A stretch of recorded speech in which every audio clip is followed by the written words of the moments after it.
All right, so we've got Paul Lang, and you were just about to tell us what your new title is because you just got a promotion, right? Yeah. So I just moved over. I'd worked with the North American team for the last 8 years or so. I'm now the senior product manager over global running footwear at ASICS. That sounds very fancy. He went over to Japan for like 6 months? Spent about 3 months living over there last year, but we go over typically twice a year as well. But got a chance to live in Kobe and kind of get to meet everybody over there and really build some relationships, and it paid off, and I'm able to work with that crew full time now. That's awesome. How was living there?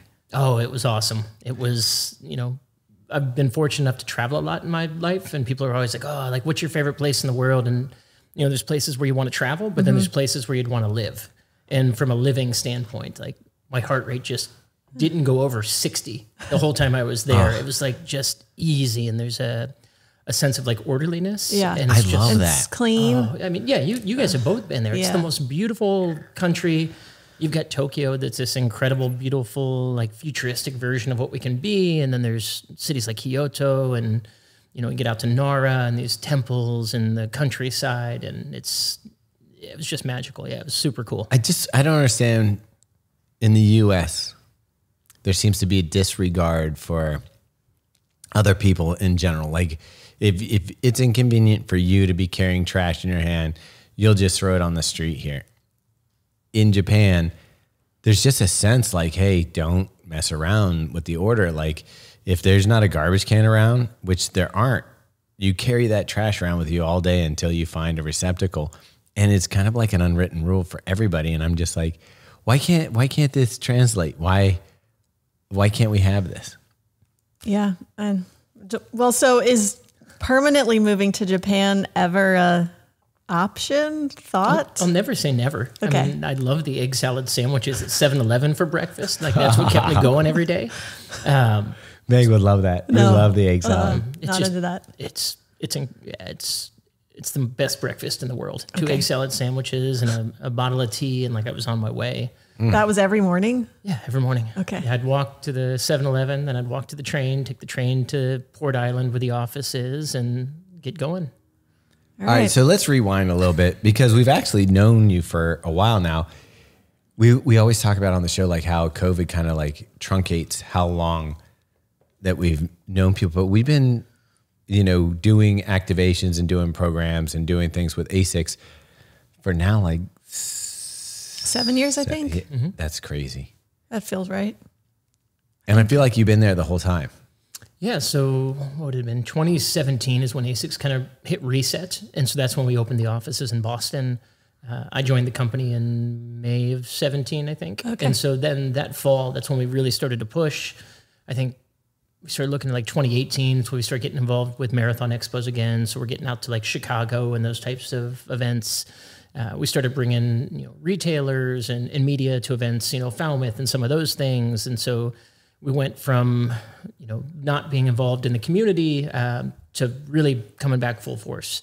And so it was a multi-tiered strategy. And part of it was product, obviously. We had to kind of reset what that was. And then the other part was, just getting back and getting re-involved and being part of the DNA and the fabric of the sport. And I think that's where we started to cross paths. Let's go back to that because I'm sure that people were all excited to see ASICS and, people were like behind you. Or was it more skeptical? When we started back? Yeah. Oh, I mean, it was a very difficult time. At one point the brand was the number one, market share leader in running, and it was running shoes were ASICS. It was this incredible historic brand, and then the industry evolved. Like when I started working in a running shoe store, there were 5 brands on the wall. That was it. So we thought that was a lot. Now you walk into a shoe store and you've got 10, 11, 12 brands. So things have really changed. And ASICS has always had this idea of this Kaizen approach, incremental improvement, but the sport went through some pretty meteoric changes. And we didn't necessarily move as quick as everybody else. And so I think it got to a point where the brand realized, hey, we need to take a step back and like look at what we're doing, look at what the consumer's looking for. That was one of the big pushes, was to become a little bit more consumer centric and not necessarily try to prescribe what, the runner wanted as much as listening to the runner and trying to adapt to that. And I think that's one of the reasons we've been really successful. But, we've got offices globally across the world. We're based in Kobe, Japan, but we'd always had our U.S. base of operation or North America base of operation out of Southern California. Product management's based in the U.S. just because of the amount of trend that pushes out of the U.S. kind of to the rest of the globe. And there came the idea, hey, it's time to reset. We're going to change. There's really two major footwear hubs in the U.S. So you go to Portland or you go to Boston. And for us, Boston made the most sense. There's a ton of talent out there. It put us in the background of one of the world's most historic races. And you're really close to all these incredible retailers as well. So for us, we got out there, we were able to reset. And it's really been a positive impact ever since.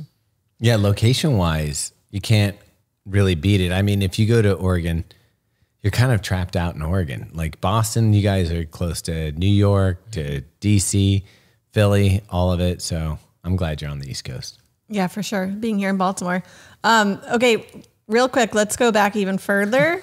Okay. Baby Lang? Was Paul dreaming of making shoes when he was a kid? Like, what was the dream job when we were young? Man, I say this all the time, if I have a bad day, I think about 16, 17-year-old me on the cross-country or track team, and he'd be like, there is no way you are doing this. This is absolutely fake.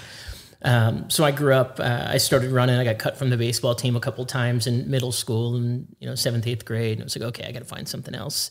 Tried out for didn't try out. Everybody makes the cross-country team. Not true. No? Not true. Okay. My son just got on and they cut kids from I was like, hey, did everybody make it? I didn't think they made cuts either. Apparently they do. And yeah, he was like, no, not everybody made it. Congratulations I know, to your I'm son. Very excited. At Reynoldsburg High School, everyone makes the team.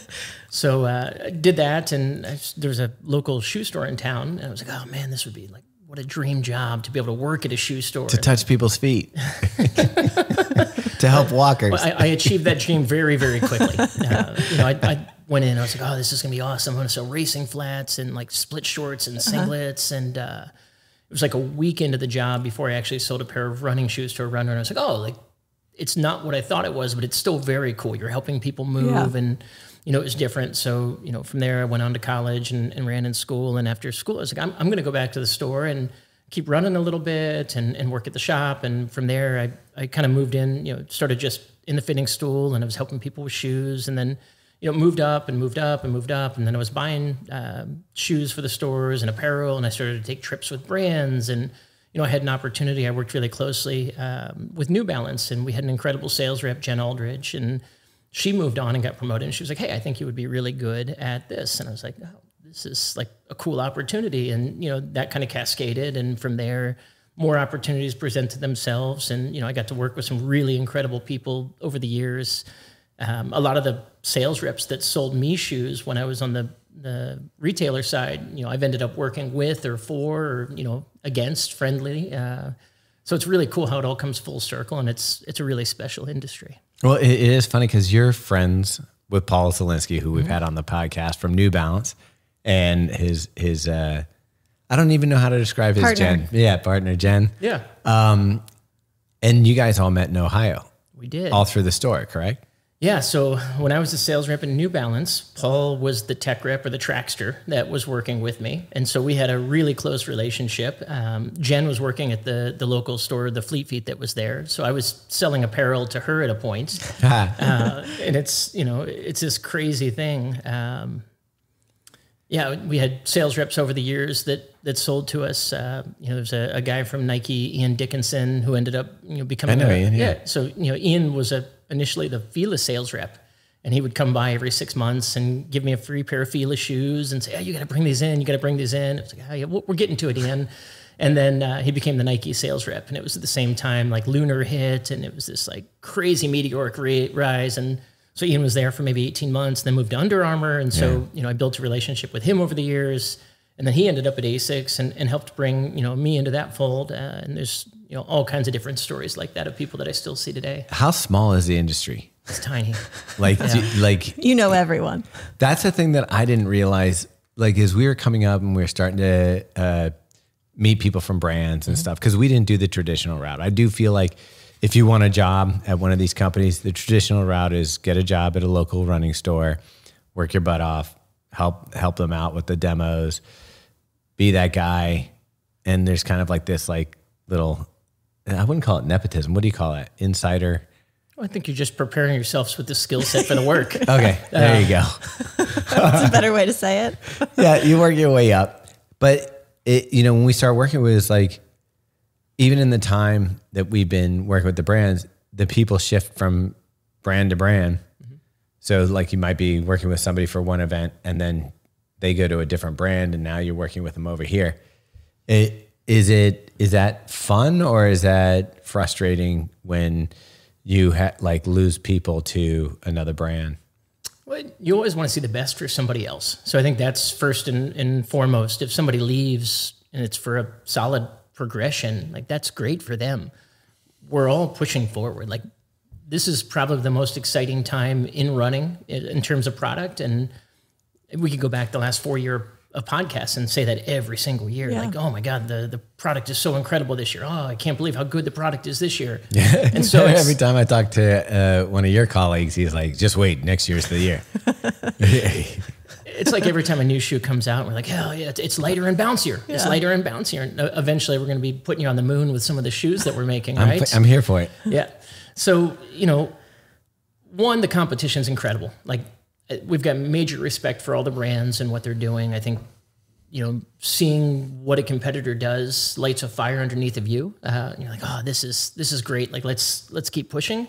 But at the same time, we want to see everybody win. Like at the end of the day, we want to have people moving. And if we're building the product that allows more people to move, happily, healthy, and just enjoying it, like you mean like it as if they had like a sound mind and a sound body, that would be good. I think that's a great foundational property for everybody to work on. Right. When you were younger and you're working in this store, like I'm talking high school or whatever, when you first got there, what was the brand that was really cool and what were the shoes that you were excited about? So I should shout the story out. It's Second Soul in Ohio. Okay. So I've spent a decade of my life working there. Wow. Yeah, so long time. I started off just showing up in high school. I didn't have a job, and they'd do like team nights, and I would be the shoe runner, and I'd basically sit in the back room, and when boxes would get put on the floor, I'd go put them away. And just out of your own time, like you weren't being paid for this? We'd get some pizza occasionally. Once in a while, we'd get like a free pair of shoes, but you want to be part of something. Yeah. And it was, and then that led to, eventually working there. But, at the time, it was ASICS. The GT 2000, at that point, it would have been like 2090, 2080, 2070, Nimbus, Kayano, like ASICS was like 35% of the overall share of the market. There were so few brands. Yeah. So I remember we had, Nike, Adidas, Saucony, Brooks. Brooks was really just starting to kind of get up and get going. This is when Saucony was still on, everything was grid. You remember it was like that tennis racket in the bottom of the shoe? Yeah. So you could buy the Trigon, and they'd have the Trigon durable cushion and responsive cushion. It was like all these, there's a triple density post on the Omni. And this was what caused, I think, the revolution. Like there's different pivotal moments in running. Mm-hmm. All of that tech that you're talking about is what, when Born to Run came out, he just stripped all of that stuff away. And that's when we saw a final change. But before that, like we see now, everybody fighting for foams. I think back then it was like visible technology. It was like the grid technology, having a Trustix system, having, plastic on the outside heel cup. Giant gel. Yeah. A lot of gel. I mean, it's the Nimbus when it was firing on all cylinders. It looked like a rocket ship. It had these giant gel pads, these crazy overlays. Like we weren't getting anywhere near a scale at that point with any of these shoes. We didn't want to know what it was. Now they're popular again though It's the craziest thing. So you look at 2160 right there. I ran thousands of miles in that shoe. That's crazy. I have to say, of the like lifestyle shoes, this is one of the more comfortable ones. Yeah, I mean, it's all rooted in performance running. I think that's one of the beautiful things about who ASICS is. We're a performance running company that has an incredible lifestyle division. We do great in core performance sports, tennis. You watch the U.S. Open. Taylor Fritz playing really well in our stuff right now. But all this lifestyle stuff, comes from our DNA of running. And so it's, you're wearing what was, the pinnacle at a point, and now it's just veneered through a lifestyle lens. And so it's really cool that it's authentically us, but it is weird to walk into Kith and be like, oh, I used to sell that shoe. And now it's walking down that is interesting because when we talk about like trying to make a lifestyle shoe, I think a lot of people fail when they try to like this is going to be a lifestyle shoe. It does. Like it started with Converse and the Chuck Taylors. That was a basketball shoe. You know, you go into other shoes like the Nike stuff that's real popular. Yeah, at one point that was for sport. It wasn't for necessarily wearing casual. It's the same thing. Vomero 5 is super hot right now for Nike in the lifestyle world. When Vomero first came out, that was one of the first soft running shoes, and I remember being like mind blown. And now to see it on the streets, and you're like, do you know? No. Yeah. There's an unlock, and I think a lot of it has to do with the authenticity. Like it came of a time and a place, and today people like authenticity. They don't want something they're being told is cool. They want something they know was cool. And that's why it resonates. But think about so some of the people that you see wearing this shoe right here is what, 20 years old? And so if you're like 25 or something wearing the Vomero 5 or these, you like that would be like for me wearing Chuck Taylors where it's like, yeah, I know that people play basketball in these, but like it was like in black and white. It's like that must seem like such old tech. Yeah, but nostalgia is a hell of a drug. Okay, so obviously we have like a bunch of shoes here and I know you're involved in a lot of it, but what exactly do you do in terms of like making the shoe come to life? Yeah, so a shoe's creation process, there's more people than we can ever give full credit for in that. But at the basis of the creation, there's a team called the Triad.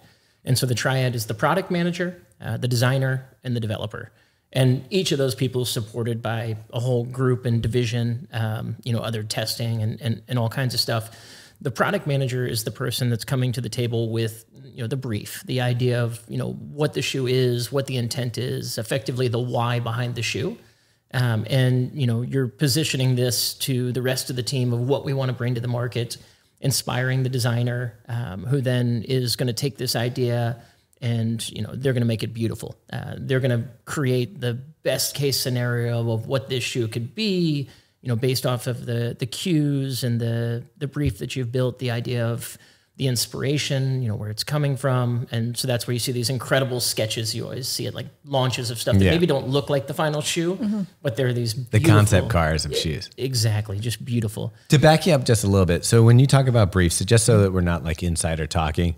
So the project manager comes over and says, okay, this year we want a daily trainer, a max cushion trainer, a race day shoe, a budget race day shoe, the high school shoe. This is what we want to offer, and this is what we're looking to make. So each shoe gets a document written up about it for what the case scenario is supposed to be. I'm guessing it has like what budget they want the shoe to come in, like what price point, and all the things that will tell a designer it has to match what I'm doing here. Otherwise, the designer goes out and designs something crazy. And exactly. Yeah. So we want to be as informative as possible. So most times you'll see a consumer muse that kind of sits at the center of this as well. So I may say, okay, our consumer is going to be Thomas. Thomas is 27 years old. These are his habits. This is what he's into. And we might look at other brands that he's wearing. A day in the life of Thomas could look like this. And we're really trying to get inside of your mind because, you may be the stereotypical user and, the shoe is not necessarily going to be just for that person, but it's a point of inspiration. So then the design team can kind of jump in and really have kind of a sharp point of view of where they want to take this. So for example, like I would say there's different types of runners and you say you start off with like your high school runner, your X-Track runner, then you go into like maybe competitive club running. And then you have people that are just looking for fitness who are trying to just stay in shape and on like trickle down. And I'm guessing there's somewhat of a target system where you're like, this is the exact consumer. Here's a secondary market that might be interested. And here's a third. Yeah, it depends on what it is. There's some products that you're going to be a little bit more, open spread in terms of who the target is. And then there's other products, racing product, for example, that's going to be super targeted. You've got, pretty much a bullseye set up there of where that's going to go. There's other shoes, something like Nova Blast where, you may think that that's the club runner, but in terms of, who's buying and using this shoe, it's a much wider swath than, what you give it credit for. So, we want to have a sharp point of inspiration, but also making sure that inspiration point isn't the only thing the shoe is built for. It's just a starting point for the conversation. Okay. So you give that brief to the designer now. So designer is going to go crazy, and we've got unbelievable designers. Are you in Japan or US? Like who's designing these shoes? Yeah. So we have people all over. We've got a good amount of the design team sits in Japan. We also have designers that sit in the States. Some of our Japanese team actually does trips over. And so we've reorganized in the last couple of years to this group called ACC, the ASICS Creation Center. And so the idea of it is more kind of intercontinental trading. So we have employees that are going back and forth between Japan, between the US, Europe, and just trying to get as many point of views as we can across. One of the things that as we build a shoe, we want to focus on is the diversity of the team that's building it. And what I mean by that is kind of the mindset of where they're coming from. So we want to have runners on the team. We want to have non-runners on the team. You want to have Americans. You want to have Europeans. We want to have as many perspectives as we can so that we're not getting stuck down a hole. If we've got 17 runners on the team all focused on training for the Boston Marathon, and that's the single-minded nature of how we're pointing, we're probably not going to give you the best product. And so, having this wide swath of minds, I think really allows us to be a little bit more creative, and we can challenge each other. Someone might have an idea they think is super sharp, and we've got another 3 or 4 people that can, point at it and say, hey, well, have you approached it from this perspective? Does this make sense? And so I think that's something that we're really good about, is even though a product manager, might be overseeing something, you're always flashing it to other teammates. We've got some incredible teammates.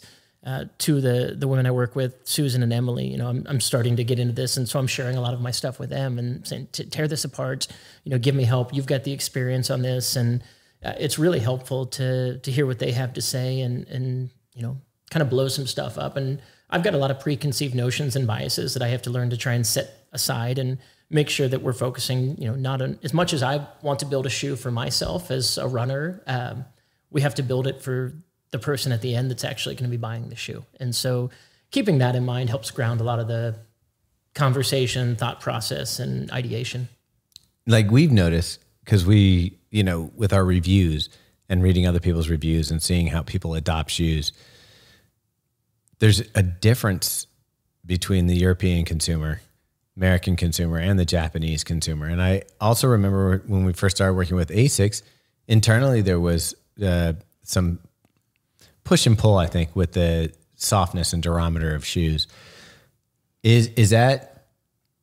Are we seeing that correctly? Is there that much of a difference between the markets? I think you're always going to have regional nuances. I think the market generally has globalized a lot more than what it used to be.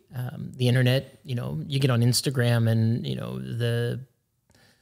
the Venn diagram of, people like yourself now really just crosses over immensely. So there's a lot more conversation, I think, that's coming together holistically. But I think what's different is how people approach the market. The consumers in each are a little bit different. So, when we build something like a Gel Nimbus or a Gel Kayano, what that means to the US market consumer is one thing. It might mean something a little bit different in, the European region. Australia is like a very heavy, like medical type region in terms of how they prescribe and go through the fitting process. Japan's got a much higher racing shoe usage. So it's really interesting that one shoe has to mean so many things to so many different people and places.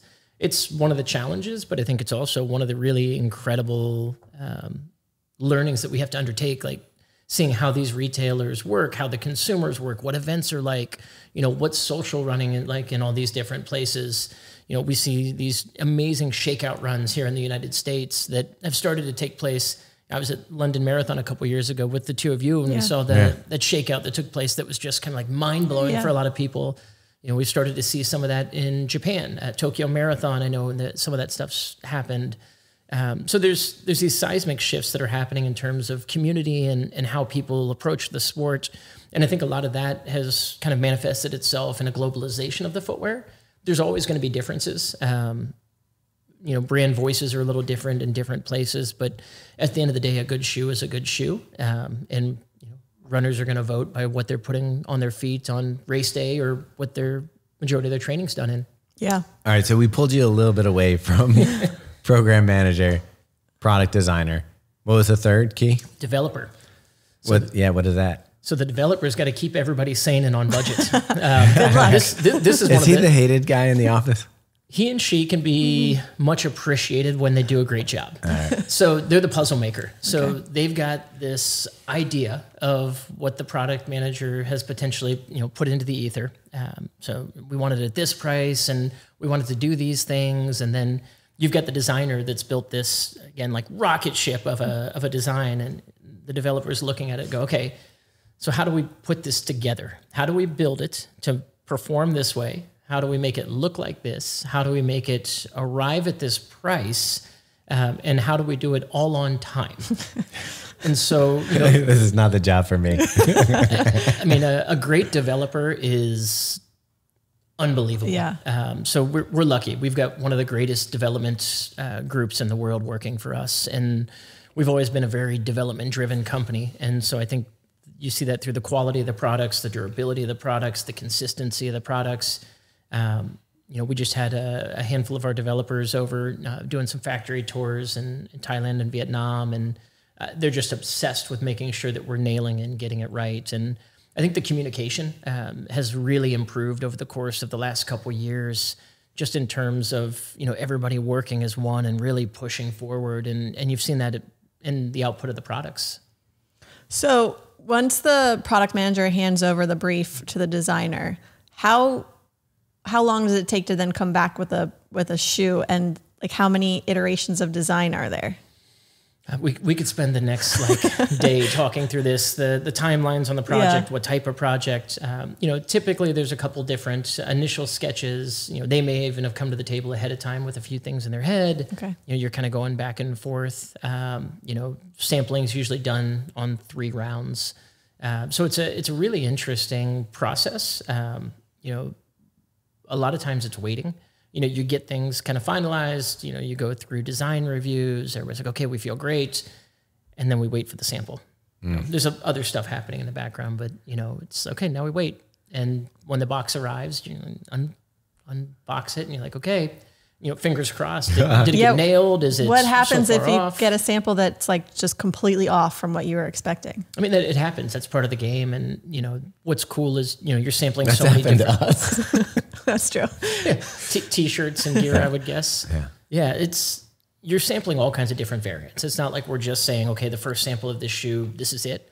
There's different midsole stacks or foam types. There's all kinds of different uppers, and you're focusing on different parts at different times.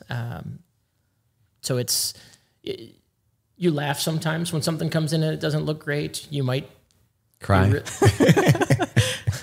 Me, maybe in the infancy of my career here, but everybody else is like, oh, this happens. This is the way that it goes. And then other times you open up a box and you're pleasantly surprised. I would the frustration, because you're probably waiting 3, 4, 5 weeks for something to turn around from, get a sample. The excitement, and then to open the box and not be what you were expecting, or the foam to be the durometers off or something. That would be, to me, that, because then you're waiting another 3 to 4 or 5 weeks to get or is it faster than that? Yeah, that's probably close on timing. The challenge of something coming in wrong, I think, is really exciting, because it's like, okay, now we have to fix this, and how are we going to do it? And so maintaining some sense of positivity throughout it's going to be, you go crazy otherwise. Do you ever get to a point where you're like, this isn't exactly what we had in mind, but we're timing, she's got to get released, we can fix it on the next one? Is that happen? Yeah, I mean, perfectionists are always going to have that, I think. Nothing is ever dialed to 110%. You're going to get it really, really close. But even when it's perfect, you probably wonder, if I made a decision that's a little bit different, you may give something from any brand a Shoe of the Year award, and somewhere there's someone who worked on it that thinks, if we'd used that other collar, if the first upper type had worked. And so I think there's this relentless pursuit of just, what's next, what's next, what's next. And when we were naive we thought maybe some of our feedback was influencing the next model or something like that. We didn't realize at the time that 2 iterations of the shoe are probably already in process. So like if we're reviewing a shoe here in 2024, you guys are working on the 26 release already of that shoe. Is there any time where the shoe reviewer is giving feedback that it would change a shoe for the next iteration or maybe even the iteration after that? Yeah, from a timeline standpoint, it's probably a little too close to be able to affect anything. I think we're always listening post-mortem style. You know, when something releases, we're keeping an eye just to hear like what's happening, what's the general review. You know, there's a million places, dark corners on the internet where people will tell you everything they've ever wanted to tell you about the shoes. You know, it's fun to watch some of that, both good and bad, come through. You know, we do a ton of consumer testing. And so that's where a lot of the feedback really comes from is, you know, both independent and in-house testing. You know, we do some stuff where it's sent off, we give the instruction, but then to remove bias, a third-party independent takes care of all of it. And so, you know, a lot of that testing is really dictating, you know, what's coming and moving forward. You know, occasionally there's a nugget or something that will bubble up where you're like, oh, that's a really cool insight. But the goal is that anything that affects the shoes is the byproduct of a consumer insight, whether it's through, you know, consumer interviews and the ideation process, whether it's through testing along the way, or, you know, whether it's something that's done in kind of a follow-up post-mortem where it's like, oh, okay, that was something we didn't think. You know, I think Novablast initially is a really good example of the first one, how it was built. And I think you guys had some discussions on the first one of what it was going to stand for. And obviously that shoe's become something very different from what that initially was thought to be in a good way. Yeah. But at the end of all of this, you know, we can say that a shoe stands for something, but the user of the shoe dictates what a shoe stands for. And it's the same discussion when we talk about lifestyle. I can tell you something's a performance shoe, a lifestyle shoe. How we see it being worn, you know, a lot of times will truly dictate in that world what it is. And so it's like that meme where it has the sidewalk and it does like one direction, and then where people are cutting through the grass and you see the trail that they're making, they're saying, you know, intentional design, you know, user feedback. It's crazy to think that we can just prescribe or dictate everything. That's just not a realistic perception of the world anymore. I mean, maybe one time you could say, hey, this is the greatest, and people would just flock to it. But I think there's much more like deep thought that goes into people's purchasing decisions and, you know, the way they use something. And I mean, you can see it even in reviews where you might look at 10 different review groups and the review is a little different across the board. Someone will say it's too soft. If you look at Believe in the Run, though, you usually get the best. So, the most accurate. Yeah, especially my opinion. seems to really resonate with me. I'm curious, when you guys send out these, I'm guessing you have like very early samples that you go have a group of wear testers, and then someone else compiles all that feedback and gives it to you. Who uses that information, and then what happens if it's very contradictory? So we actually have a wear test department, and so the team that's working on that, we've got, you know, they're compiling reports, and so the goal is that you've got enough testers that you're getting a pretty consistent response in terms of like the direction you're taking on things. And so through that, we're preparing, you know, these different reports and such that can kind of give light. And that's what's going to really inform is, you know, hey, we sent out X number of pairs. We're seeing 70, 80, 90% all trending this way. You know, in addition, we're using like independent testing groups. I don't know. Have you guys ever interviewed the Helux team? We've talked to them. Yeah. So, you know, it's a good example of a group that does some really cool, like independent testing. Yeah. Jeffrey. Yeah. So, you know, there's all these great resources out there. And I think using as many of these resources as we possibly can to inform is going to help us make the best decisions. And then how much do you guys use your athletes for product testing, or like Emma, how's this working out for her? Lindsay? Yeah. Anyone. Yeah. Yeah. That's actually an interesting question, you know, on stuff like the racers. we have a separate team, the C Project, that's working directly with athletes on that, just because the intent and usage of what that shoe is. On the other stuff, we don't tap into them too deeply. One is we don't want to ask these high performance athletes to be trying out new stuff in the middle of training blocks, and they're running high volume. So consistency for them is really important. A good example, back in July, we went up to Boulder and we were doing testing with some groups up there. We visited with Emma, we visited with Lindsay. We talked about, what are you wearing? Are you comfortable with it? How are you feeling on this? And they gave us some really great feedback. We helped direct them on the idea of a couple new shoes that were coming out, and, when they could try them. And, we want to make sure that they feel comfortable, but at the same time, they've got a job to do, and we don't want to impede that. So we just want them to be happy and healthy and, enjoying the racing. I also imagine they're just so far advanced from most of us runners that their feedback is probably not as relatable to. I disagree with you. I like it. That's the funny thing about the shoes. And even if you look at the variants of all the reviewers that are out there, generally we all kind of fall into the same conclusion about shoes. And I honestly, I don't listen to that many other reviewers or read their in-depth reviews, but I'll just kind of track like, okay, did Mike like this, or did, this person like that? And there's a variance of performance and level and how many miles are running a week and all that stuff. But we all kind of come down on the same. And even internally with Believe in the Run, we have several different reviewers, and typically all of us will find a similar thing that we either like about the shoe or don't like about the shoe. I mean, think about the difference between the mileage you're putting up and even I'm putting up. You're doing like 20 extra miles over my normal mileage on a weekly basis. And we'll come back and we'll both like a shoe. That might be why you like the more cushion. But anyway, so can we ask about one of the things that I think we start to hear in comments on our website and YouTube, we start to hear like when people don't like something that's going on in the industry, whether it's like shoes are getting too high stacked, too soft, to this. Right now, what we're hearing is there's too many shoes coming out from each brand, and it's too confusing. And there really is a lack of understanding of, I think it used to be real simple. It's like, this is your daily neutral daily trainer. This is your stability neutral daily, or your stability trainer. This is your race flat. Here's your spike. Here's your race day shoe. Now we've got, like, just from ASICS, just a little sampling of shoes that are on the table here. We get questions about these all the time. Like, which one am I supposed to be using? Is there, will we just continue to see more choices from brands, or do you guys think it's also something that you need to kind of like get under control? It's a really interesting talking point, because this is something that we internally are talking about all the time.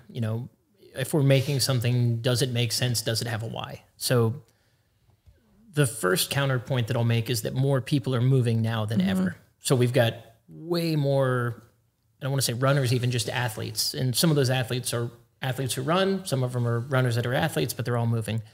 So, kind of that out of the way, one of the challenges for us is balancing consistency and innovation. And so, we just turned 75 on September 1st as a brand. Happy birthday. Wow. Thank you. Thank you. We've been doing this for a long time, and a lot of runners and athletes have been with ASICS for a big portion of that.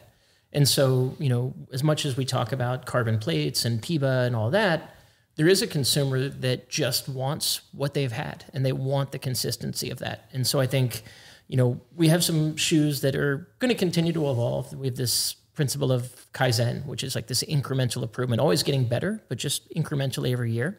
And so we have some shoes that follow that principle, and they're going to be a little bit more consistent. They're going to be a little bit more traditional. I mean, for example, you're talking about the Nimbus and the Kayano, some of the, what do you call them? The Legends? Yeah, the Legends. So we have 4 shoes that are all 25 years or older. Okay. Those shoes have a historic following. They've sold millions of pairs. So you have seen some radical innovation in sense of what those shoes have been. Nimbus 25 was a big example of that. Kayano 30. But there is a sense of consistency to those. Then with other shoes, like our Blast series, so Super Blast, Nova Blast, you see us able to push a little bit more, try some new things. And it all comes down to experience. And that's kind of the goal for what each of these shoes are doing. You know, is there a consumer that's desiring this experience? And a lot of times we'll liken it to a golf bag. And so you've got all these clubs in the bag. You know you're going to need your driver pretty much on every hole. So, you know, we've got a Nimbus for you if that's what you need. You know, we know we're going to need our putter on every hole. You know, we've got some of those. But then you get into the irons, and, you know, you've got a 7 iron, an 8 iron, a 9 iron, and they're pretty close, but they're a little bit different. And there's different runners or athletes that are looking for some of these different feels along the way. And so for us, it's trying to dial in on that and offer all these different experiences so that depending on where you're running, how you're running, you know, we want to be the most complete brand we can be. And at the end of the day, we don't want to make something just to make something. Occasionally, you will see a limited series, Nimbus Light, Kayano Light, something that allowed us to test new, you know, approaches, geometries, and, you know, that ended up trickling down and falling into some of the inline product later on, which was really cool. And so you kind of saw those, you know, fall away, like the booster rockets on a space shuttle, and the regular space shuttle kept going. So long-winded answer to, you know, we feel good about where we're at. If we see an opportunity, we're going to add something. But I think there's so many people running, and there's so many different desires for experience. It used to be so medically prescriptive. It was like, okay, you're an overpronator, you're going to a stability shoe. Mm-hmm. You know, you're neutral, you're going to a cushion shoe. And, you know, we've really moved to a new place where shoes are so inherently stable that, you know, the medically prescriptive side is still important, but much more now we're prescribing the experience you get out. Do you want something smooth? Do you want something bouncy? Do you want something explosive? And, you know, we feel like all the shoes that we've got in the line, you know, can give one of those experiences along the way.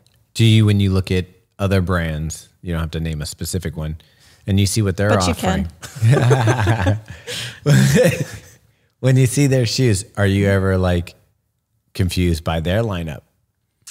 I'll ask friends at other brands sometimes, just like, what's the reasoning behind this? And, you know, typically they do have a reason that makes sense.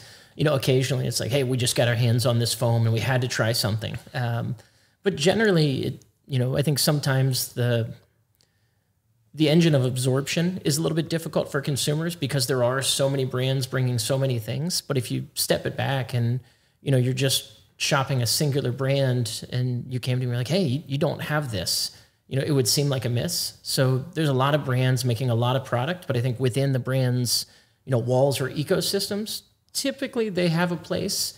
You know, different brands are also in different stages of maturity. And so, you know, we're a 75-year brand.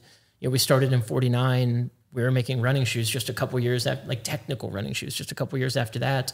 So for us, we feel like we've started to figure that out a little bit, where I think some of the younger brands are still, you know, putting their finger on the pulse. And, you know, sometimes they're going to make a couple extra things as they kind of navigate. And, you know, consolidation will be real at some point. You know, we always see these running booms kind of come back to earth a little bit. But, you know, people start doing mutters. When you kill off a shoe, is that, I'm not saying, I'm just saying all brands. When a shoe is killed off, is that just because it's not being sold? It could be a couple different reasons. It could be strategic. I mean, you could have something that is selling pairs, but if you know, want to launch something new and make room for a new concept, you know, sometimes you can't offer too many things. And, you know, if we were to say, oh, we're going to do this, this, and this, you know, you're chopping the pie up a little bit. You know, a lot of times these new concept shoes are at much smaller scales than some of the other products. And so to get it going, you know, want to make sure you've given it a little bit of runway to be able to have some success. All right, before we get into the lineup, he just brought up a good point. You brought up a good point about shoes getting killed or how many you're putting out there in production. Biggest complaint that we hear right now about ASICS. The size. Well, yeah, there's two. But the biggest one I would say is availability of the Superblast, which when it first came out, we were like, it took us a while to kind of understand the shoe. As a matter of fact, the first runs in it, we were like, what is this? I don't think we loved it in the very beginning. I don't even think our first review was very good of it. And then the price point was over $200. We're like, what are they doing over there? And then, of course, we got more and more miles on it. We're like, oh, this is actually probably my favorite shoe. And then it just kind of took off. And I remember going up to one of your colleagues, Buffet, who was at the New York City Marathon right after the Superblast launch. He's like, can't keep them on the floor. He goes, just selling just moving. And that was the start of people like, okay, I want them. And ever since then, the only other shoe I've seen this much demand for and the production used to be like the Nike Vaporfly and stuff like that. Is there a strategy behind the reason why we can't just readily get Super Blast 2? Or is this a thing that you guys are also like pounding your head against the wall? Yeah, as much as I'd love to corroborate the conspiracy theories, this is just, the first one came out and we're like, oh, this is a really cool shoe, but we were a little bit concerned, just what is the captive audience for this? It was $220 originally, but the amount of, PIBA that it's got in that midsole, it's this like crazy stack. So it's such a unique shoe in the way that it was built, and, people just sunk their teeth into it. We do pay attention to consumer demand and consumer thought, and, the price we did lower. That was a direct response to some of the feedback on it. Looking at the market now and seeing some of the other shoes go to that price point, it's like, okay, well, we would have been fine. Yeah, there might have been some space, but we went there first and we were early, and, we kind of reacted back, and did want it to be a everyday driver. And so, trying to get it back to $199, we felt a little bit better about that. With Super Blast 2, it was kind of an early launch. So we had that color for Paris. Mm-hmm. That was I think 7.5 launch, and, it just smoked. I mean, we bought more and we sold more. And then the great news is September 1st, so there's 3 colors now. Yeah. So you've got the kind of white and blue, I think the purple, and then the black and white. So, that's going to start to fulfill. And then, December 1st, you'll get another 2 colors. And so they're starting to flow now, and we're going to have a little bit more product. So you'll take care of that first complaint. Second complaint is people want a size 14. I didn't know there was this many people out there with a size 14 foot. I think there's like 5. They just keep writing about it. They're very vocal. They're very vocal. So, I can say that is one thing we do listen to. We have seen and heard, and it's not just on this shoe. There's a few others. So we will have on the next version, we're going to open up into those bigger sizes. So you're saying Super Blast V3? V3, yeah. All right. There you go. You guys just have to wait a little bit longer for your big flippers. So we are getting there. We want to make sure we're being as inclusive as we can with what we're offering. We built it off of a unisex sizing curve to start, and we just kept it a little bit tighter on sizes. Again, not knowing what the opportunity was going to be, but with the action, we will get to that point where we hear you loud and clear. Okay, can we nerd out on foams here for a second? Yeah. Because... Are you ever not nerding?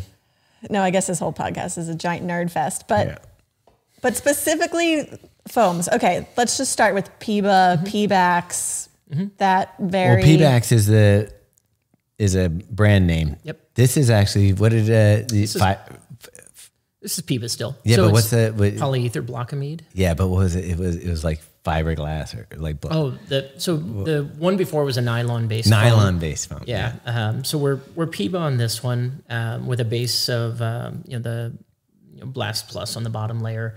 This is the same foam that you're going to find in Metaspeed Paris, Metaspeed Edge on the top layer. So it's just a nice big block of that.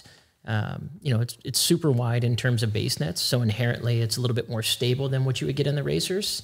And then that bottom layer of foam is intended to just give us a little bit more, stability or consistency throughout. And a little bit of durability, I would guess, as well. Exactly, yeah. So that was the big update from the first one to this one, is we went from, the old nylon-based foam to the Turbo Plus. And then, we filled in those rock catchers on the bottom. That was another, For anyone who's not watching, we're talking about the Super Blast 2. Yeah. Oh, yeah, sorry. So we heard loud and clear that one too. It was a little... I don't know where these people are running. Like every once in a while, I'll get something stuck in my shoe. But for the most part, I mean, I guess you're running a rail to trail or something like that, but... Lots of surfaces, lots of athletes. Yeah. Okay, but so PIBA in general, I feel like that's like the buzzword of foams this year. Like people are adding it to everything. It's the premium. But okay, is it the premium? And then why does it feel so vastly different across shoes? Can I answer this one? No. Yeah, no, I'd love to hear this. It's like making cookies. You're still putting flour in them, but like some people suck it. They may use margarine to mix with it. They may have like not used enough eggs. it's a formulation. It's a recipe. Is this true? He nailed it. Okay. Is PEBA, Pebax, whatever, going to continue to be the foam that we're going to see in shoes? Like, is this the best premium foam out there? So I think the really interesting thing with foams is there's like two topics we can discuss. So there's new materials, and then there's unlocking the potential of existing materials. And so, there's two ways to go about it. You're going to have these different recipes, and people are going to keep tinkering, and they're going to figure out how to make their cookies taste a little better and taste a little better. But then there's, also new materials that are coming down the pipeline. So you've started to see, some of these like ATPUs played with. That we're seeing in some, that would be a Puma's answer to PEBA. Yeah. And so, from a testing standpoint, when you're looking at like the bounce scores and the durability scores, it's a little bit of a different process in how it's made. And there's benefits to different foams too, in terms of how long it takes to process and what you're getting out of it, some of the sustainability type aspects. And so all of that is being weighed along the timeline and figuring out what's going to work best. So I think for us, we've got teams that are working way out in the future on materials and at the factory levels and with suppliers. And so we've got a lot of these different foams. And, when we go back to what we talked about earlier, some of the prototypings and that, a lot of times you'll see the standard shoes we've got in the office, but they'll be loaded with a different foam or. So to the spies, it looks like the regular shoe, but really it's got the secret sauce. You got it. So yeah, that's how a lot of, thought comes, is just we're testing different foams. We're seeing what's happening. And, if it makes sense, then you start to bring it in, but you don't want to just start throwing foams and things for, the sake of doing that. We want to have a little bit of a purpose and a plan. And so, we feel pretty good right now with where we are and that we're getting all of the different experiences that we want. I think you'll see a couple of our foams will continue to be kind of unlocked in terms of ability and what the feels and, all of that can be. And then you'll see the introduction of some new stuff down the pipeline as well. We talked. I think as early as 2025, we're hearing about some new technology coming from ASICS. Yeah, so there will be some new stuff coming down the pipeline. We talked a little bit about that Blast series and what Nova and Super have meant. There's obviously opportunity in that space, probably for some new options. I can't wait. Yeah, I will tell you, I want to talk a little bit something while we're on foams. Somebody asked me recently whether I thought that the high stack was going to be continuing the trend. Mm-hmm. My feeling is it's not about the stack height, it's about the feeling. So if we come up with a foam that has the technological advantages of the high stack, high rebound, good cushioning, comfort, all of those things, but it could be at half the thickness, then the shoe's stack will come down. It's not necessarily a mechanical advantage to have a higher stack shoe. Am I right, or I think there's, a couple different arguments on that, because let's say we're able to get that out of a foam. Why don't we just double stack that same foam? Yeah, I'm here for the stack. Can we leave the stack, people? Jeez. So there's a consumer that wants that lower to the ground, faster. And I realize it. I prefer the Super Blast, obviously, that stack height. I love getting up there. I love being over 6'1" when I put a shoe on. What is it, 44? 44 and a half. 44, yeah. But there are, I do notice when I throw on, say, something that's closer to the ground, not the Magic Speed 4, but the Magic Speed 3 was a little closer to the ground, and it does feel sporty. Yeah. And it feels a different kind of fast. So I can see if I could get the feeling of this foam in half the diameter, that could be a fun shoe to run in. Yeah. So I think that goes back to that experience idea. And I don't think that we're far away from seeing some shoes potentially return to that to build more differentiation, because once you start getting to a point where, shoes are bleeding into each other and kind of becoming that same experience, you've lost your why for at least one of those shoes. And so, as we move forward, there will be a little bit of that, but I think the other counterpoint is, we talk about high stack, and it's thrown around the idea of it's trend. And we saw the same thing with, the barefoot movement, and, that went away. But this is stuck around. Hoka came out around the same time as the Vibram 5 fingers were popular. You saw people wearing Mafates, and you saw people wearing 5 fingers at Look these what trail races. That's what I'm saying. Like, it, as much as people want to say it's a trend, it's actually hung in there for over 10 years now. But I think the other piece is with the barefoot trend, we didn't see this performance benefit. And so obviously, like, we look at the marathon, right? Except for the guys that are like, my feet are so strong. I still see them out. Yeah, me too. It's a crazy thing, but there's a subsect of athletes that love You see them out as you run by them? Yeah. I've been passed by people in kidding. sandals and bare feet shoes. And Yeah. I've at 5Ks, I'm always like, it's always like the 17-year-old that's wearing like the 990s or like And crushes you. Yeah, Yeah. just destroys everybody.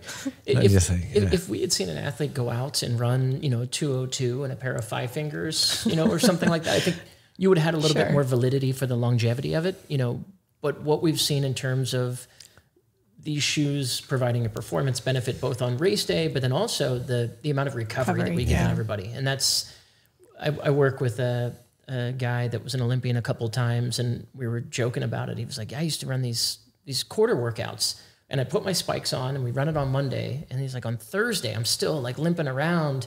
And today's athletes, they're putting on some super spikes or super shoes. They're doing a double threshold day, and they're coming back the next day fresh. And it's really an incredible thing. And, Can't do that with your 5 fingers.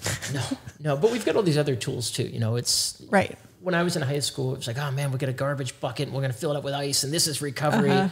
And now I go to a high school cross country meet and teams are rolling out their Normatec sets and they've all got, hyper ice guns. And you're just like, this sport, I'm very happy that it's evolved and it's matured, but also, what could have been, right? And that's the beauty for people our age. We can always look back and say, oh, I could have done this. Yeah, but I still love it. Like when you talk to like Joan Benoit, we're going to an event and she asked Meg if Meg does any stretching or something. Oh yeah. Any like strength training or stretching and I was like, not at all. And Joan was like, yeah. She's like, me neither. Me neither. I'm like, okay. So all of us, it is kind of, it reminds me of like when you pull up to a stoplight and you see the person jogging in place or something like that. You're like, why? Why are you doing that? And to a certain degree, I think that is a trend in running that's kind of going over the top. But I think it's because there's so much marketing in it. Like you got a foam roll before, then you got to use your muscle gun afterwards. You got to use your Normatec boots. You got to jump in ice water. You got to. Like there's so many. It's hot and cold now. You have to go back and forth. Yeah, you forgot the sauna. The sauna. Yeah, there's so much. And I'm like, okay. The reason why most of us started, at least when I started, I was in high school. You started because it was an affordable way to just get some exercise. You threw on a pair of shoes, you left your house, you went. Now you can spend your entire day revolved around run, recovery, pre-run, nutrition, like it's insane. The commercialization of the sport, but I think that's when a sport explodes the way that ours has, people see opportunity, and whether that's out of, personal desire to get better or capitalism, it happens. What's one trend that you've seen that's disappeared during your time running that you were like, oh, that definitely would help. I should get that. And then you've just watched it disappear. I can tell you, I got suckered into buying the titanium necklaces from Fitton. Do you remember those? I remember those. Those are supposed to enhance performance? Blood flow. Oh, right. There were was it the power balance bands? Yeah. Magnetic bracelets. They have a guy yank your arm. You'd be like, oh, I'm wearing the bracelet. It's like a sticker hologram when you peel it off. Yeah, I wore those. All right. Okay, let's talk about, you talked about redundancy in shoes a little bit, not wanting to have it. One of your shoes that I really enjoy that just came out, I'm like, why isn't this the Nimbus? And it was the Glide, it's the Glide Ride. Yep. What are we on, 3 now? Is this Glide Ride 3? Glide Ride Max. Glide Ride, oh, so we're starting over? 4, yeah. Okay, 4. Glide Ride Max, and I'm like, this should be the Nimbus. It's a little bit lighter, it has the same level of cushioning in my head, and just has a nice, really nice roll through the step. So And I can confirm there's a plate in here. I don't know. I was looking I at this. felt it. That's a plate. Feel Right? that guy. I don't know. That just feels, Feel, it's, tap that. It's hard pressed EVA. yeah. Okay, so can you explain the difference between hard pressed EVA as a plate and TPU a TPU or- or carbon? Yeah. As opposed to like a plastic. This is a foam that's taken and just compressed way down. And so it's a very firm piece of foam, but it's got a little bit more flexibility. Okay. So the idea is to give some guidance to the foot, but without having this totally resistant piece. Okay. And so it's an aid to help provide a little bit more roll. And so it's not going to give you quite that like bounce that you get in like a carbon fiber plate in a race day shoe? Yeah, exactly. So some of those shoes have a little bit more of a snap. The idea on this is we've got a little bit more exaggerated toe spring. You've got that plate that's in there as well. So we want to guide the foot and give it a little bit more energy.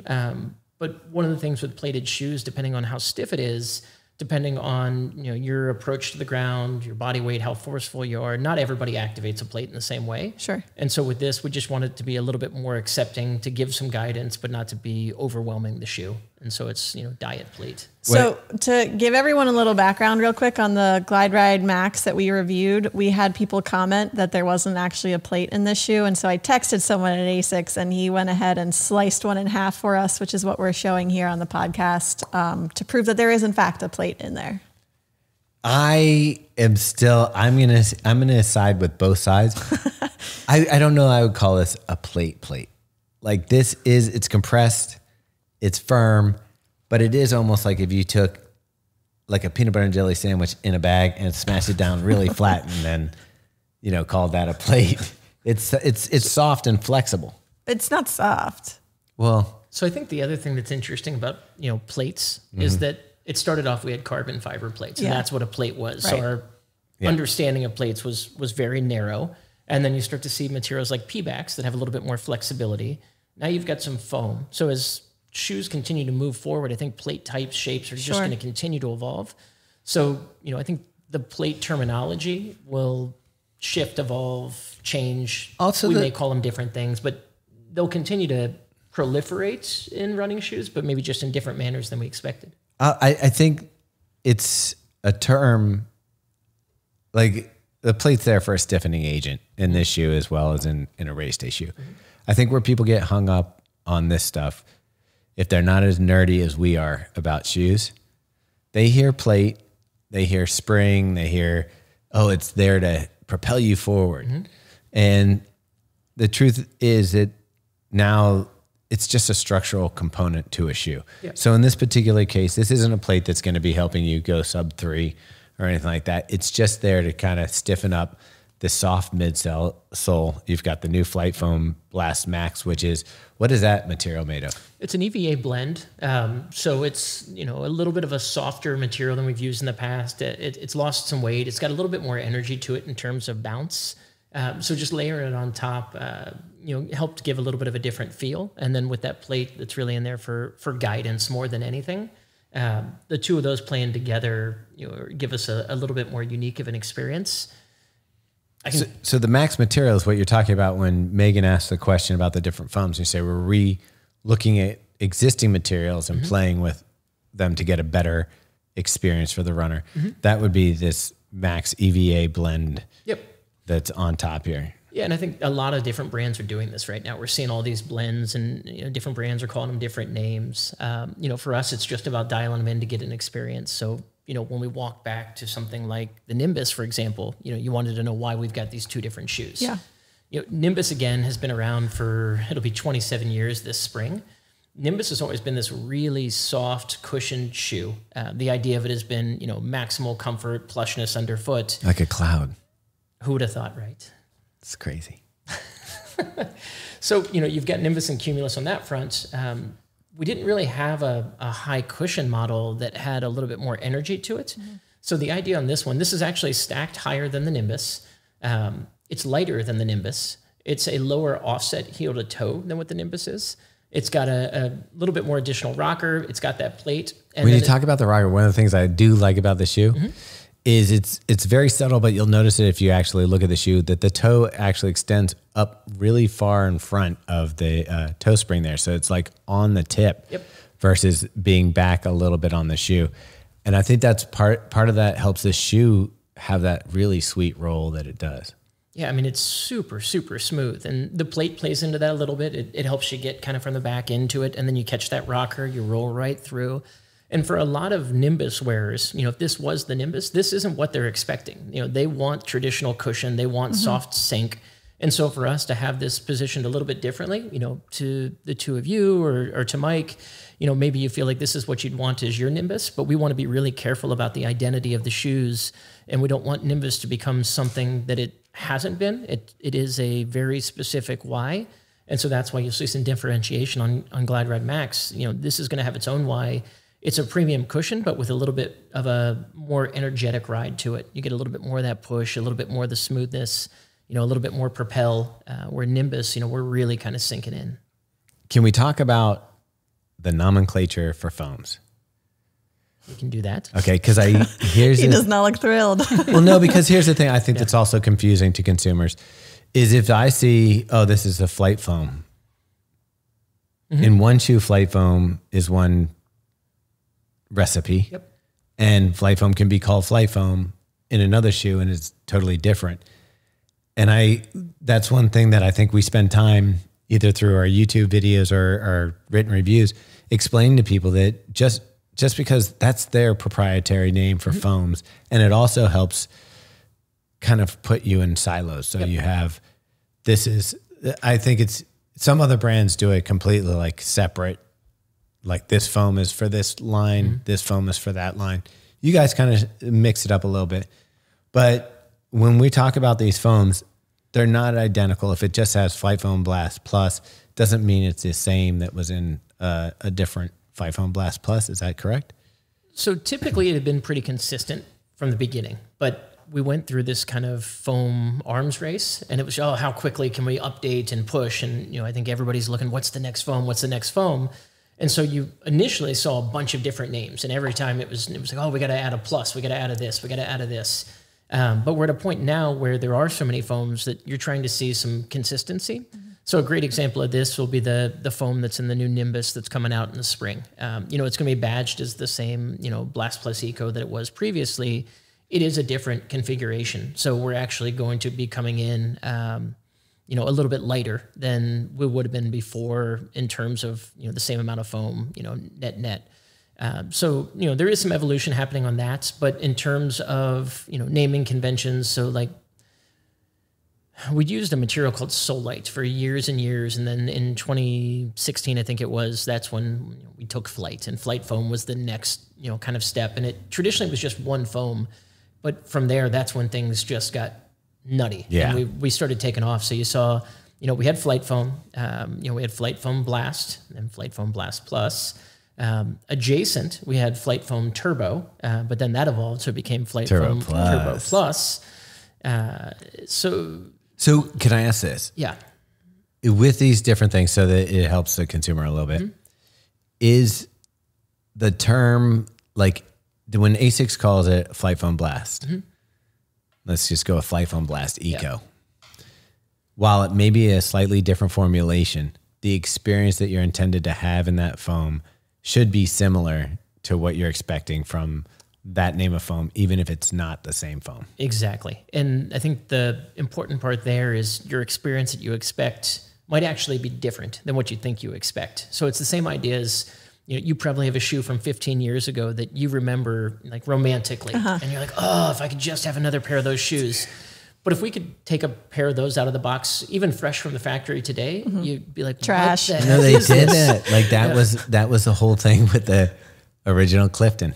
Everybody was like, oh, the original Clifton, best shoe ever.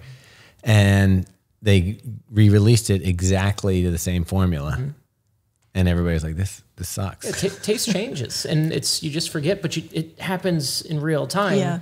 So That's another hard thing about reviewing, because we're reviewing in context to what's available.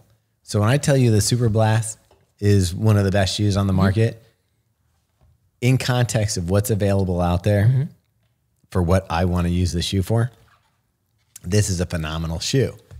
In 5 years from now, will I still feel the same way about it? Who knows? Probably not. But hopefully, because ASICS came out with an even better version of it. But yeah. I was up in Colorado, like I said, a few weeks ago or months ago, and I was talking to a guy up there that owns a shop, and I posed the same question to him. I was like, you've been running for 40 years, and the guy was an incredible athlete. And I was like, do you ever think back to a favorite shoe?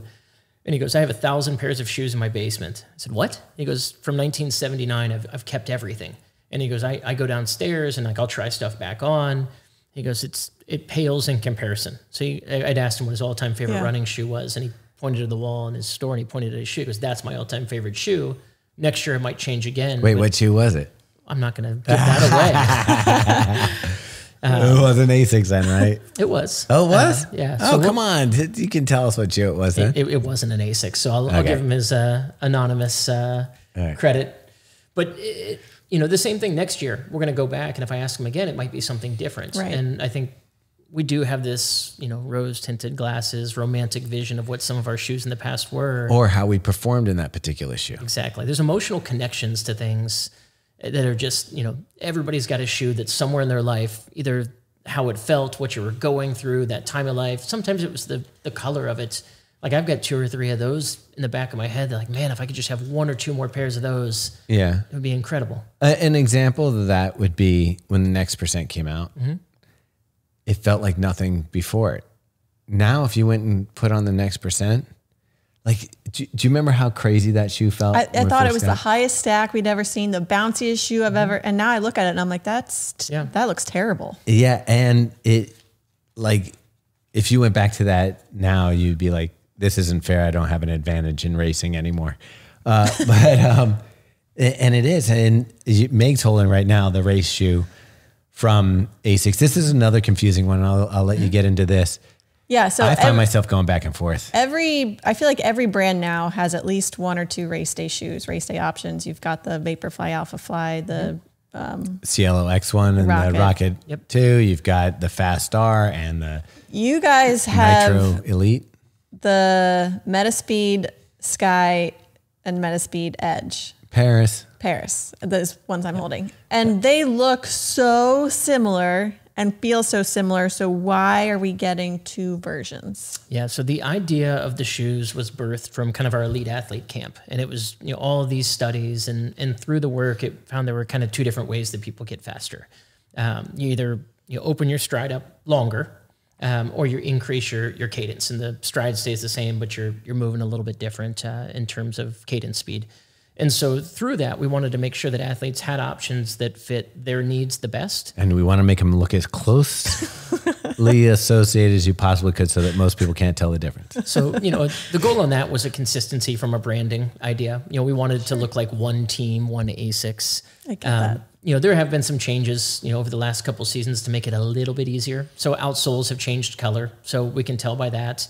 And then the other piece is that forefoot. So we've got that little stripe that pushes delineates forward. where the plate is. Exactly. So you can see, the black represents the foam on top of the plate. The yellow represents the foam underneath of the plate. And so the idea is on, something like Edge, where the plate is going to be much lower in the forefoot. Yeah, you've got way more of that foam on top.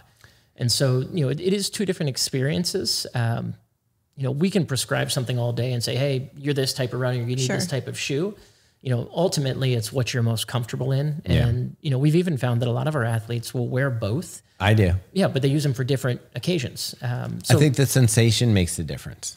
Yeah, exactly. And we find that the Sky, because the plate's top loaded, if you're a more powerful runner, if you're someone that's really pushing off of that forefoot, you may like that for the longer distances, or for shorter races where you're going faster. Some of our athletes like the Sky for those because they feel like it's a little bit more explosive. The plate is pushing down on more foam, so you feel like you're getting more back. Whereas, that Edge is a little bit softer on top, a little bit smoother. The Sky is what Clayton likes and used for the Paris Marathon. The sensation, just to get it down to simple for me, by the way, this is, and I'm not saying this because you're here, this is my favorite race day trainer, which is kind of strange because the previous version, I would have picked running in the Super Blast for a marathon over that. Now I feel like you guys really nailed it. First off, it's other than the Evo 1 this year, this is the lightest race day shoe. It comes in under 7 ounces for my size 10.5, which is insane. But the sensation where the plate is on this one is, you kind of said it correct. I'm surprised that you knew, but the foam being underneath the plate here, I feel like that mimics a little bit of a mechanical feeling of that you would get from maybe an AirPod or something like that, where the plate is compressing the foam and you're feeling that bounce off the foot. When I first tried it on with the plate being close to the foot, I didn't get the comfort that I was looking for off the bat, but I think I started leaning towards this one more.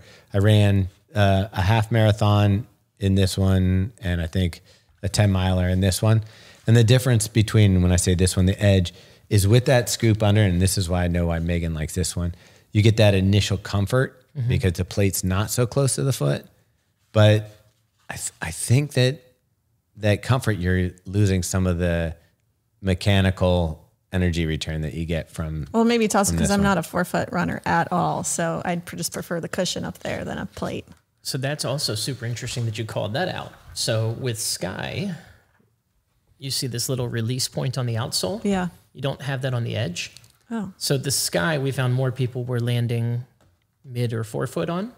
So on the edge, you've actually got a difference where you don't have that, but you do have a little bit of a release point on the rear foot. So for anybody that might be coming in more rear foot, you have a little bit of release back there as well. Makes sense why I like that one more. There you go. And I think it makes sense, especially hearing you talk earlier about the differences, like non-US markets, you're purchasing more race day shoes. So having those two options makes total sense in my head. But I just think for the consumer who's maybe checking out our reviews or just on runningwarehouse.com or a website and is like just looking at those two shoes, is like, it's click one, it's a gamble kind of thing. And I think that's why it's important to have these conversations where we do kind of explain the nuances. And well, also like $250. Yeah. It's not like you're like, well, I'll just get both and see which one I like better. I do feel like that's a tough call for people. And to a certain degree, I can see also, you could have taken either one of these shoes and just released one and been like, this is our race day shoe. And I actually think I would guess that it would take some of the consumer confusion away, and then you'd have more people purchasing the ASICS shoe for race day. I think it's one of those situations where you walk up to the wall or walk up to the website and be like, yeah, I don't know. Yeah, I think that's very possible. I think, with us and with our athletes, we want to make sure that they've got the tools to succeed. And so this really comes from that, athlete point of view, to give them the options. So that whether that is, Emma, Sarah, Lindsay, whoever it might be, Clayton, they feel like they've got in their pocket the tools they need to succeed. And so that's really kind of do most brands do that? They just don't label it different. Like say that I'm an elite athlete running for ASICS and I'm like, I'd really like this tuned a little bit different. The plate's too close to my foot. Could you give me a different shaped plate in the shoe? We've got those World Athletic rules. So here's your stock shoe. All right. I don't believe in those though. I think I've seen labs where things have been modified, but I don't know. I'm not at ASICS, of course. Are we allowed to ask you, or are you allowed to tell us what Emma's going to wear in Chicago? I don't know what she's going to wear. I know Nico's testing something. He is. So I think, I'll use my PR line here. Yeah. We're relentlessly pursuing speed. Okay. And I think that you see our athletes as the pinnacle expression of that. So, if we keep our eyes on the feet of ASICS elite athletes through the fall, you'll kind of see the product of what that work looks like. Okay. Let me get you into a little bit of trouble. You have a fantastic team of athletes at ASICS. Who's your favorite? They're all my favorites.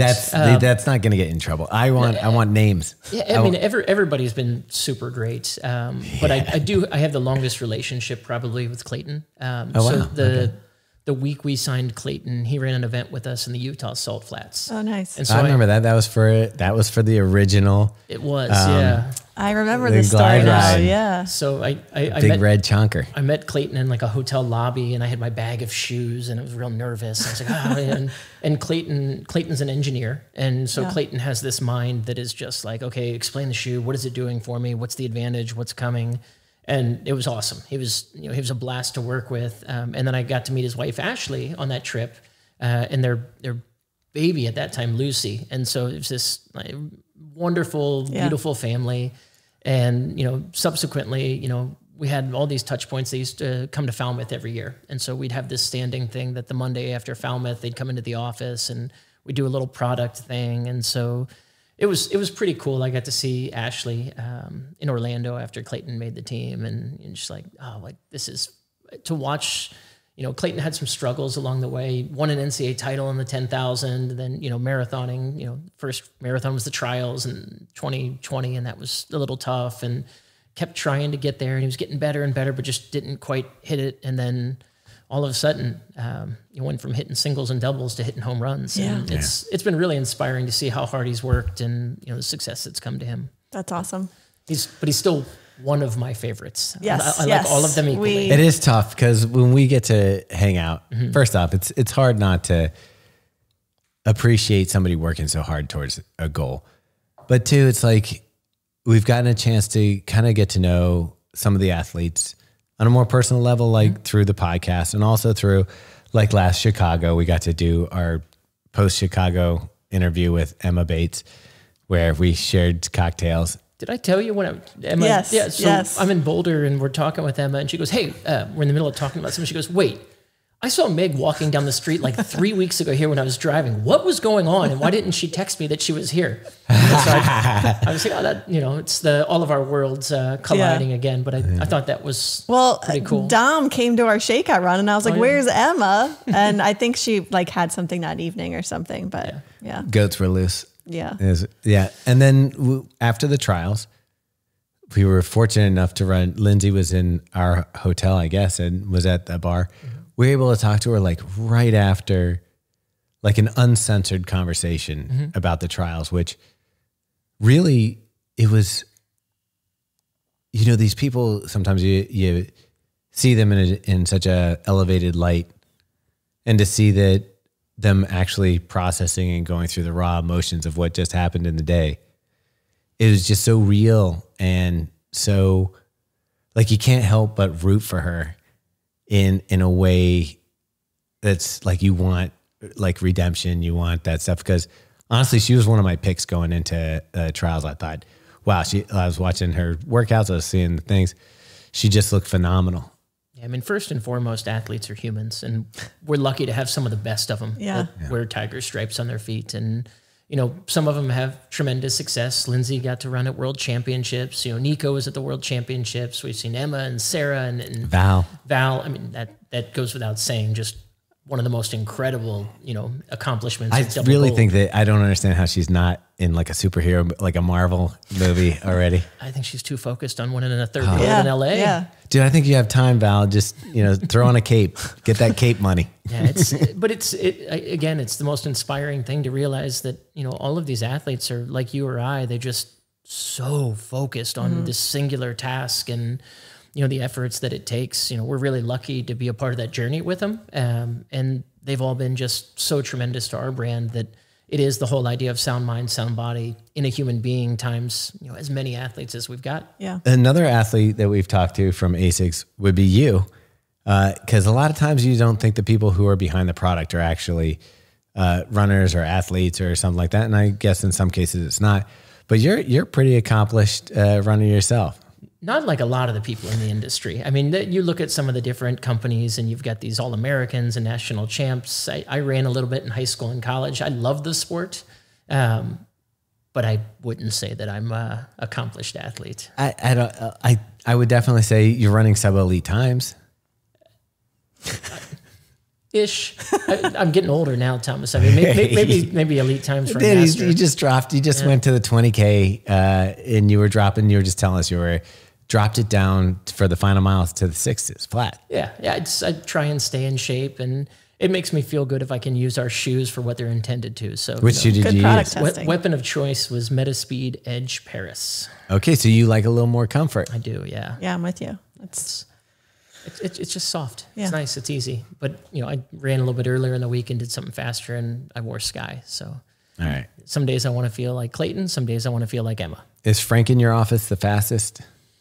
Oh, that's a good question. I think right now he is, but no, John Gregoric Sr. Yeah, From sports for marketing. sure. Yeah. He was an Olympian. He made the team in 80 when we boycotted, and then he ran the steeple in 84. And then he was third in the 5,000 in 96 at the trials, but didn't have the time. 92 in Barcelona. And then 96, he qualified to the marathon trials. So I think he qualified to the trials 76 through 96 and 800 through Wow. a marathon. That's pretty cool. Yeah, and he ran like 13, 17 and 18s in the steeple. And just, I think he and his son, Johnny, are the fastest father-son duo in the mile ever. Oh, that's Like crazy. 350 and 349 or something like that. We've got a couple other athletes, I heard Mac Baker is coming along really nicely. Mac Baker, our PR comms extraordinaire, is training super hard for Chicago Marathon. We've got, I'm racking my brain. Jan Lester, who's been with us for almost 40 years, Whoa. I think was the U.S. hurdle champion back in the day. Jim Spivey was a super elite miler and, Olympic team member. You go down the list. Even you guys have met John Ely, right? Yep. Yeah, John ran 29:06 for 10,000. But again, it's important to note that even though we've got some really fast runners, that's not just who we are. We've got people of all walks. One of the women I work with, Emily's got a PhD in theology. So it's just like these super different backgrounds. She was a teacher for a long time. We've got our coordinator from our team, Thomas, who's great. He went through the University of Oregon, kind of sports product program. And so he's got a very unique mind. He comes from a journalism background. AJ, the CEO of the product company that we have, he started off as a runner, but worked in golf product for a long time. And so it's just different opinions and different visions. That gives me a question that maybe we start to wrap up on. But if you weren't doing this, if you weren't working for ASICS or running in the running industry, where would you be? Man, that is a tough one. You're living out your dream right now? Yeah, I mean, he's been doing this since he was in high school. I'd want to be a Ghostbuster. That would be my backup plan, but I don't know if that's an option. You could do it. You probably wouldn't make a lot of money in it.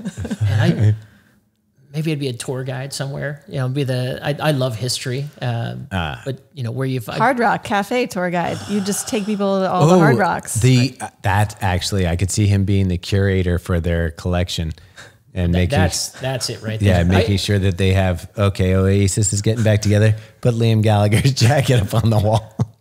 That might be it, a curator of some type of museum. That would be, we've got an archive in Kobe at the office. And so when I was living there, it's actually Keanu, the Keanu son that designed the Keanu now is, over at the archive. And so I just go in every couple of days. Does he have an apartment down there? It feels like it. He is in the office, Tuesday through Saturday or Sunday. He does shoemaking classes at the big museum on the weekends. And wow.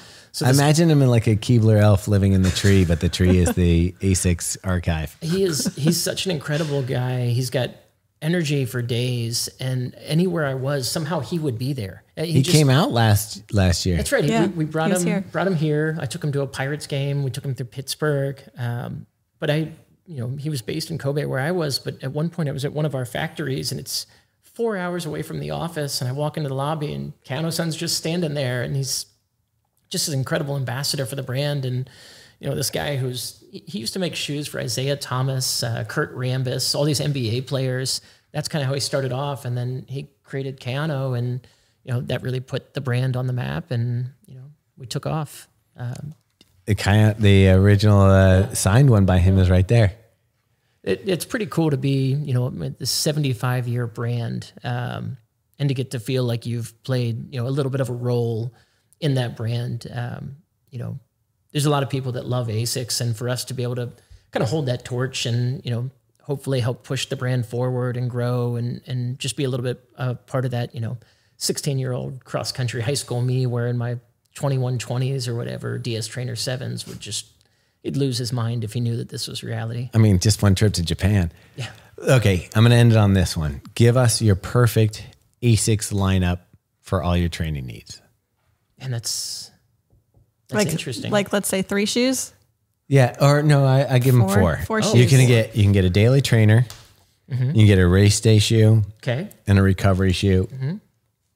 And where else? What would be? Or like an up-tempo shoe, Sure. speed day, but right. not racing. So racing's easy. We're going to go Metaspeed Edge Paris. Recovery, this is the 3D Actibreeze sandal. I love that thing. You can't pick that one. The consumer can't get it. It was for sale. Yeah, give them something they can You get. can run in. Okay, Yeah. that I can run in. So Nimbus is going to be my recovery shoe. Okay. I like that for just getting out and moving. Super Blast might fill the next 2. Yeah. I didn't want to start with it because it ends up just being everything. Everything, yeah. I've worn it for easy days. I've worn it for marathons. It's kind of hit all the checks. So probably those 3. If I am pulling in a 4th, I'm probably going with Glide Ride Max. Boom. Okay. I've spent a lot of time enjoying that shoe, and it's just there's days where I'm a little bit tired, and I just feel like it rolls me right along the river. It is smooth. I'd have to agree with you. The only shoe missing, I think, is the Nova Blast. I think that one is like I might do Nova Blast, Super Blast. Either one. You can go Paris with the Sky or the Edge. And then I think for recovery, I think I'd go here with the Max, the Glide Ride Max. Magic. All right. All right. So that would be my lineup. Meg, what about you? I'm pretty boring here because I'm pretty similar, I think, to all of us. So race day is going to be the same as Paul. I'm a fan of the Edge. I like the more cushion under the foot, more comfort. And then Super Blast, like literally for everything else. But if I had to pick a recovery shoe, Nova Blast or Nimbus, I don't know. I'll go Nimbus. There you go. So yeah, those are my 3. All right, Paul, it was really nice for you to come down to Baltimore and actually come here to the studio. I hope you enjoyed your bagels this morning. They were incredible. All right. Bagels, Ralphie, you guys, nothing better. Yeah, Ralphie. The attack, Ralphie. Yeah. All right. Just calm down. Thanks, Paul. Yeah, thank you. All right. Bye-bye.